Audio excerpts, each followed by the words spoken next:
पाठ पुस्तक आरोह काव्य खंड में पाठ 3 पथिक पढ़ाने जा रही हूँ। इसमें कवि ने कहा है कि पथिक कविता प्रकृति सौंदर्य से संबंधित है। कब नीले समुद्र और आकाश के बीच चमकते सूरज और रंग बिरंगे बादलों को देखकर मुग्ध है। उसका मन करता है कि वह बादलों की सवारी करे और समुद्र की लहरों पर बैठकर झूमे। सूर्योदय के समय समुद्र में पड़ रहे प्रतिबिंब को देखकर उसे प्रतीत होता है कि मानो सामने लक्ष्मी की सवारी आने वाली है। कवि को समुद्र का गरजना और उसकी लहरों का उछलना अत्यंत सुंदर लगता है। रात को अंधेरा छा जाने पर आकाश गंगा में तारे छिटक जाते हैं। तब सूरज मानो किनारे पर खड़ा मधुर गीत गाता रहता है। इस प्रेम लीला को देखकर चंद्रमा हंस पड़ता है। पेड़ फूलों पत्तों से सज जाते हैं, पक्षी चहक उठते हैं, फूल महक उठते हैं, बादल भी खुशी के मारे बरस पड़ते हैं। कवि स्वयं की आंखों में खुशी के कारण आंसू उमड़ आते हैं। इस प्रकार कवि को समूचे जगत में विश्व मोहिनी मधुर कहानी चलती प्रतीत होती है। वह चाहता है कि इस मधुर प्रेम कथा का गान करता रहे। यह दृश्य अत्यंत पवित्र, आनंदमय तथा शांतदायक है।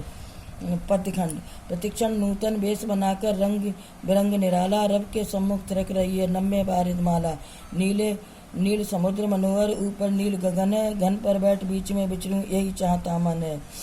प्रसंग प्रस्तुत गद्यांश कवि रामनरेश त्रिपाठी द्वारा रचित पथिक नामक कविता से उद्धृत है।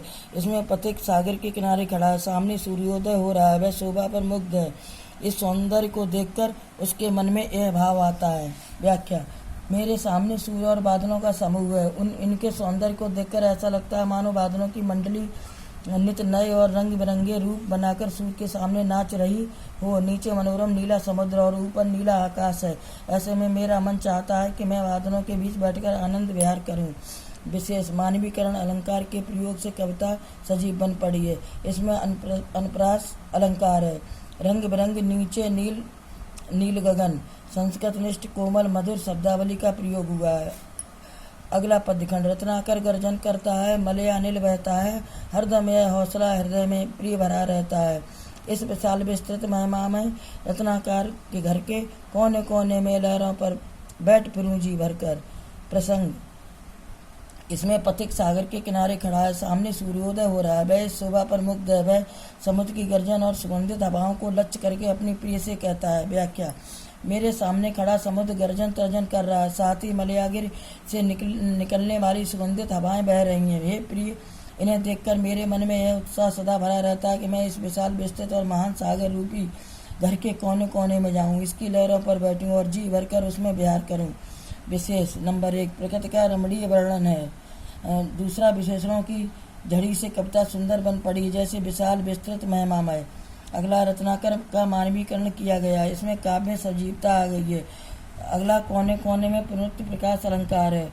अगला जी भरकर मुहावरे का प्रयोग कुशलता पूर्वक किया गया है। अगला पद्यखंड निकल रहा है जलनित तल पर दिनकर बिंब अधूरा, कमला के कंचन मंदिर का मानो कांत कंगूरा। लाने को निज पुण्य भूमि पर लक्ष्मी की यशवारी, रत्नाकर ने निर्मित कर दी स्वर्ण सड़क अति प्यारी। व्याख्या पथिक कहता है, देखो सामने समुद्र की सतह पर सूर्य की अधूरी छब उभर रही है, अर्थात आधा सूर्य समुद्र के तल पर है तो आधा समुद्र के अंदर या उसकी ओट में।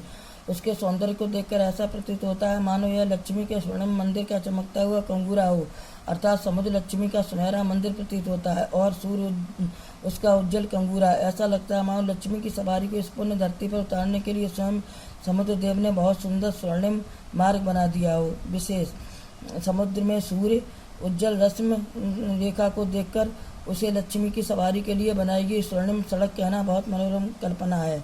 अगला उत्प्रेक्ष अलंकार का सुंदर प्रयोग हुआ है। अगला संस्कृतनिष्ठ भाषा का कोमल कमनीय रूप प्रकट हुआ है।